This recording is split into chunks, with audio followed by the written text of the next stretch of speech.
When Wikipedia launched, nobody trusted it.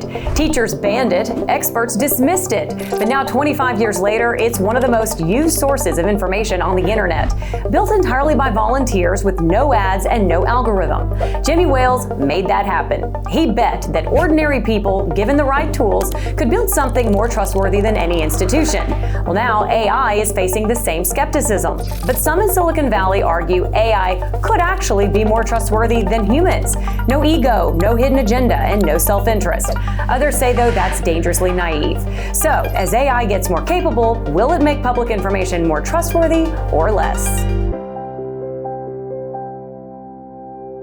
This week on Agents of Tech, we talk AI, information, and who we trust to get it right with Wikipedia founder Jimmy Wales.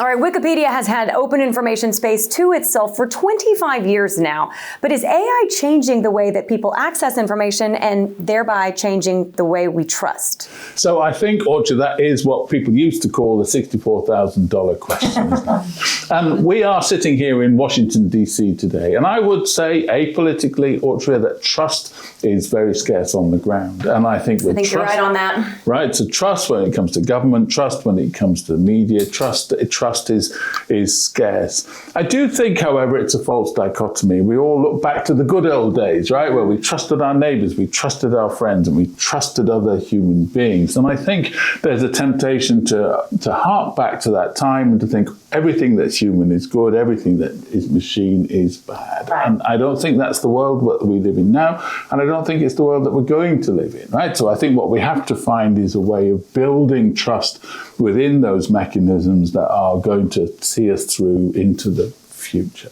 So, Laila, trust. I don't know whether we have to just rehaul the whole system, because Wikipedia is kind of struggling, as in they need donations. It's really hard to stand it up. And I mean, it's done really well to survive so far. And we've seen in our previous episodes, in our comments, that people don't trust things which are associated not only with tech, but which are money motivated. And we live in a capitalist society. So if there's just a commercial interest attached, and unfortunately it is to all AIs, that, you know, you've got ads in ChatGPT coming soon. So that's where people's trust really starts to shake. So I think it is a bit more complicated, where there are a lot of factors which impact trust kind of at play here.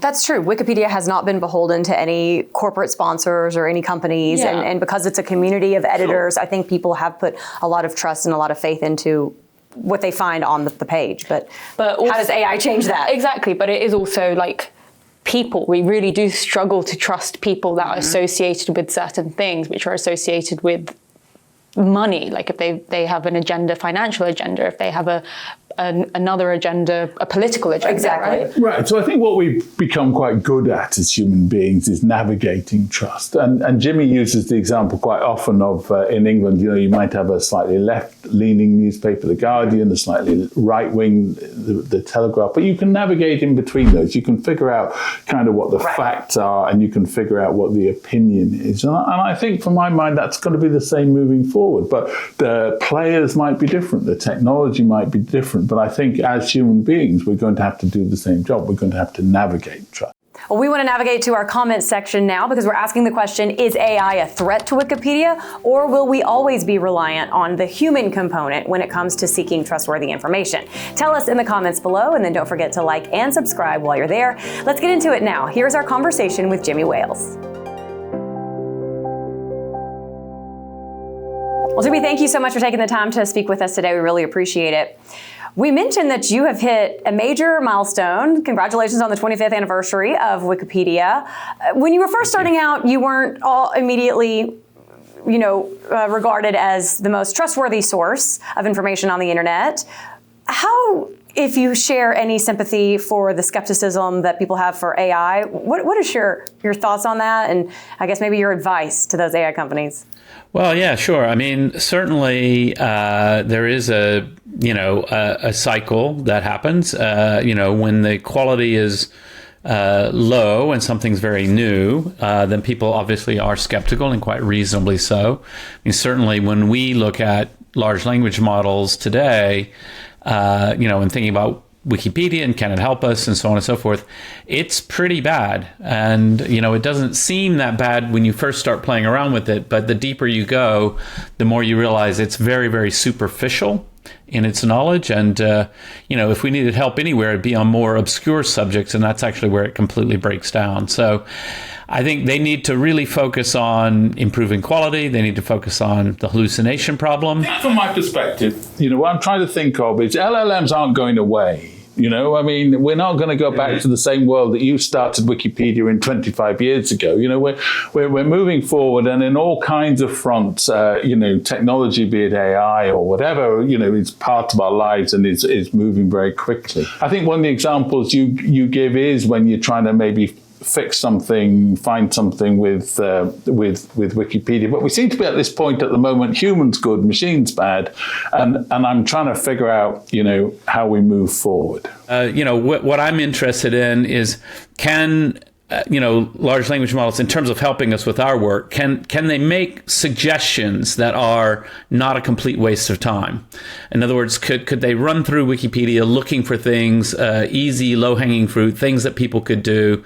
And if it wastes our time and suggests things that make no sense or aren't valid, that's not helpful. But if it's useful, that could be interesting. And so, I think there's that. And I think, in our lives, what I would say is, like, if you asked me 25 years ago, if you asked any of us 25 years ago, gee, what do you think the first AI to talk to the public will be like? I think we would have all said, oh, it will be very uncreative. It will be very fact-bound, very, Well, it's kind of the opposite. They're pretty terrible at facts, but they're kind of creative. You want to brainstorm about your holiday, it's actually pretty good. But if you want to make sure that something's actually true, well, no, they're a little thin on understanding what's true and not true. On that point, Jimmy, I guess the strengths of Wikipedia were the fact that you gave a framework for people to use to be a trustworthy source of information. But AI and specifically LLMs are actually quite good now if you give them the correct framework. Like if you take them raw out of the packaging, they're pretty abysmal, like they can hallucinate. But if you compare them like for like, as in Jeff Hinton made the argument that people also hallucinate. Like you had the Watergate scandal where things were completely misremembered because it was a long time ago and it seemed plausible. And that's kind of what AIs also do, LLMs do. So if you are giving it the correct scaffolding, whether that's in the case of them coding or them doing a specific task, actually they perform equally as well as human beings. So is that something that you might consider? Yeah, I think we have to keep an active mind about the whole thing. Certainly you can improve the outcomes from a large language model if you give it a good framework, if you feed it the information it needs, that can be very helpful. Certainly, if you just say to any large language model, write a Wikipedia-style article about some topic, maybe a fairly obscure topic, it's going to put something that looks pretty plausible, but that if you're an experienced Wikipedian, or if you dig in, you're like, actually, this is not very good, and that's a problem. But if you say, look, here's the task, we've got this link has gone dead, and it was supporting this statement. Can you go and find some sources and read them and see if you can find a source that looks like it would support this, and then tell me that link and quote to me what it says exactly and so on. Actually, it can do that. It can do it not perfectly, but pretty well. And I think that sort of thing is very interesting in terms of how do we use this technology. And I think that's going to apply across all kinds of fields. Certainly, when we think about things, you hear these reports about, breakthrough in mathematics by large language model. And usually those claims evaporate within a couple of days because it was some computer person who did it. And then the real mathematicians come in and go, no. Like, actually, it's a lot more subtle than that. But at the same time, that doesn't mean that mathematicians should just ignore the technology. Maybe there are ways that it can be used, and certainly maybe not large language models, but maybe trained models that understand theorems and can do sort of mathematician type of work and reasoning might be very useful, even if it can't quite be at that top level because it doesn't really sort of know about reality and so forth.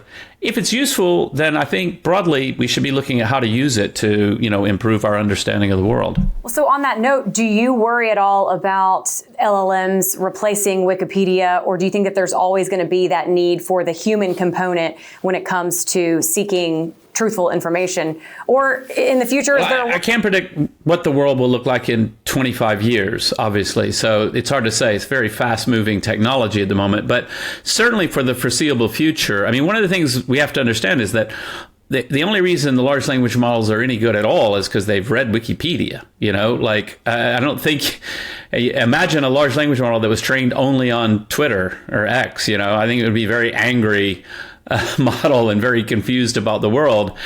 And so that human curation of knowledge, and of course I would say because they've read Wikipedia, but also, by the way, they've read all the academic journals, they've read major books and all of this, all of that good quality human knowledge is really necessary to build a model that is echoing that knowledge and is sort of producing it in a new kind of way. Without that, they would be completely lost. And so I think that we are still a long way away from all being replaceable. And I don't even know what that world looks like. I mean, maybe we're going to find out if we live another 25 years. But these, I mean, there are claims that these models are heading towards super intelligence in a couple of years, so that suggests that really isn't that far away. Do you think that that doesn't stand up? And do you not think that what is the major obstacle that's not allowing these models to do the entire job that Wikipedia kind of does? So I'm a tech geek, and I'm keenly interested in all this technology, but I'm not an expert. I'm not an AI researcher. So I listen to various people who caution that it's not really that close. I mean, there's a lot of hype. So Gary Marcus is one, Demis Hassabis, they're both friends. And, they say, actually, we need some more fundamental breakthroughs. Like Gary Marcus in particular seems to be pretty sure that we're hitting a plateau, that the models have not been improving in the last year or two at a rate that they were, and that he thinks we've kind of capped out on what we can do with the current technology. Now, they might be wrong. Things have been moving very, very quickly. So I suspect it's one of these things that's a classic sort of thing in tech. It's an old saying, people tend to overestimate the short run and underestimate the long run. And we might be sort of in that hype saying, oh, wow, like this is incredible. If you compare to 5 years ago and look at the progress, it's amazing. They're going to be so much smarter than us in 5 more years. Well, maybe not. But what about in 25 years or 50 years or 100 years? I don't know. I think it's going to be pretty big. All right, well, that brings us to our first break. So we're going to come back with Jimmy Wales, and we're asking the question, can knowledge or any information platform be truly neutral? Jimmy's take on that when we come back.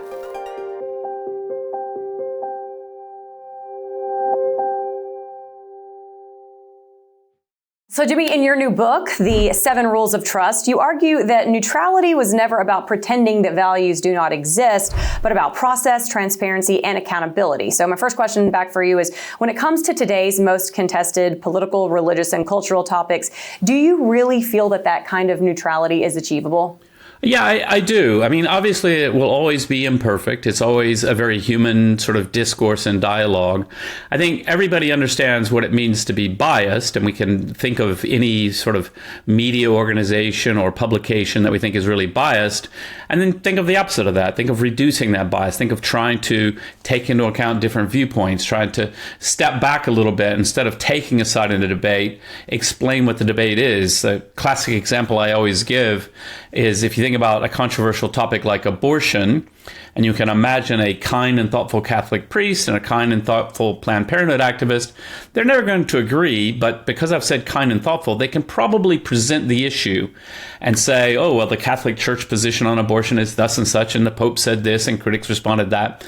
And that's really useful. It's really useful to make that attempt, to make that try, to say, actually, let's just try to explain the debate. Let's try to understand it first, and not sort of take one side or the other, even though personally we might actually say, yeah, I do have a side, I have a perspective on this. But I think we can do that. And I think people are better at that than maybe social media algorithms have trained us to believe, that sort of we have to be yelling at each other and at each other's throats. But actually, a lot of people are really kind of eager to say, oh, let's slow down a little. Let's think this through. Let's be fair to the other side. Let's think about, what is the strongest argument on either side. But to expand on that, one of the themes in your book is building that individual level trust. And you stress that people tend to trust individuals over, say, abstract entities a little bit more. But then how do you account for human bias there that I feel like you're essentially saying you can't truly leave it at the door, no matter how hard you try? Yeah, of course. I think, there are many different aspects of this. You can get pretty good at it, I think, and say, like, actually, I'm going to talk about a certain issue in such a fashion that you actually have no idea what my personal opinion is, but you're going to walk away understanding that issue. There are many ideas that people have at various points in history that are just unquestioned, and you don't think about it as bias. You just never have thought of it in any other way. And that's, of course, going to be, there's no magic answer. We can't jump outside of reality. We can't sort of take a godlike perspective. But we can be aware that, actually, on certain issues, there are multiple viewpoints. They're not all right. That's not what I'm saying. But they're legitimately sort of contenders for the truth that need to be understood and explained, even if we take one side or the other. But how do you build a system that incentivizes that as opposed to being in your own echo chamber and also just trying to access information that satisfies you, but satisfies you in a way that doesn't cost you anything, is really convenient for you? Because that's unfortunately the world that we live in, where people will go to ChatGPT because it's really easy and they don't really care about the quality of the information as long as they kind of get what they're searching for, or even on social media, like people are happy with AI algorithms serving them up what they want to see. So how do you rehaul that in the world we currently live in? Well, that's a fantastic question, and you're obviously a very astute individual. Oh, sorry, I was channeling ChatGPT, who does to praise, but it's a good question. I'm just teasing. I'm having fun, but wow, that really was a dagger. You make a very good point, though. People do actually, they actually are finding that sycophancy annoying. Like, it's one of the complaints people have is like, I always talk about, like, I'm a programmer, but not a very good one. I don't program professionally. I just, as a hobby, I enjoy doing it. I know I'm not very good, but I get an error message. I go and talk to one of the AAs about it.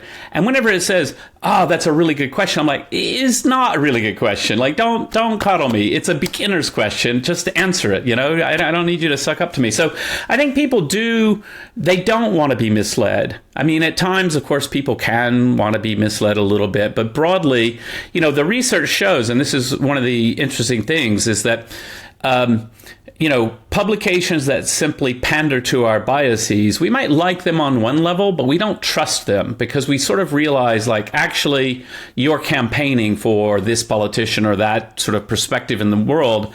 I actually do want to hear the challenges to that viewpoint. Even if I agree with you, I'd like to, have you report on the other side in a fair way so that I make sure that my ideas are actually true and that, I'm digesting things. So I think there is demand for neutrality. I think people do want it. You say that, Jimmy. I'm going to push you a little bit, and you're going to say this is not a good question for that reason, But I've been in the media most of my working life, and I can remember the times you're talking about. But that business model's virtually gone now, and the world that you're talking about, where we all get together and freely discuss and debate and see each other's point of view. Have you looked at the political situation in the UK or the US? That I would argue is not there anymore, and I feel that the modern world is moving away from the position that you're a champion for. And I'm sort of interested in your view on that, but also what do we do about that, as opposed to thinking back 25 years and saying, I prefer those days.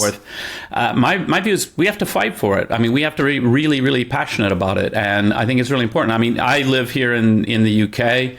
The BBC's been going through a bit of a crisis lately about issues in this area.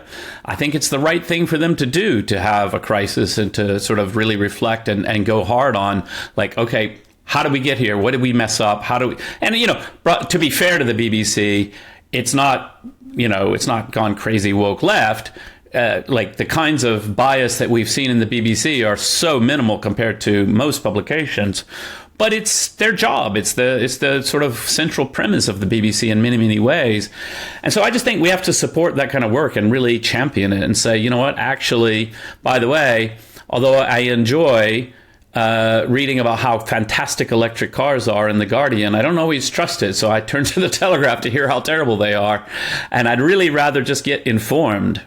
But that's a luxury, as in we might have the luxury to do that, but most people don't. And that comes back to, again, the ease and convenience of things like AI or just one news outlet. So is that really a realistic solution? Well, I don't think it's a luxury. I mean, I think the luxury is wallowing in ignorance. And so I think, I think there are some analogies, to, and they're not perfect analogies, but, analogies to junk food.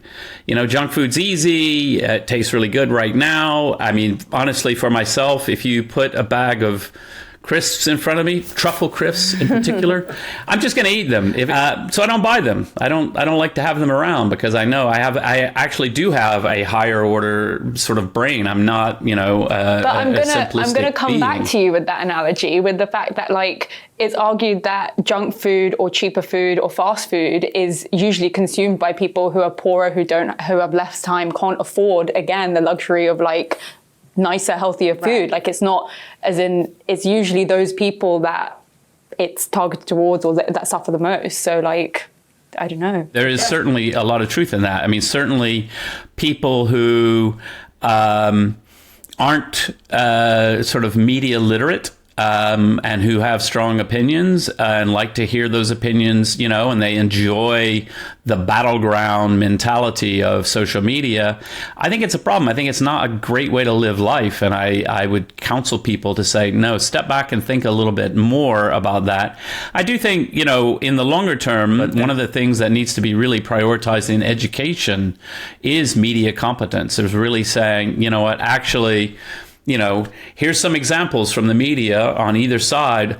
Let's work through what's wrong with this approach and what would be a better approach and how would you arm yourself to make sure you know the best. I mean, people need to be taught this. Well, arguably, there is no business model in media for neutrality. And also, arguably, the way that people get information has changed. We now live in a push world and not a pull world. This stuff comes out to you through social media. So within that world, how do we do the things that you're talking about, where we aren't going backwards? Because of that, there is no economic model for it. The BBC is taxpayer funded. Wikipedia is a charity.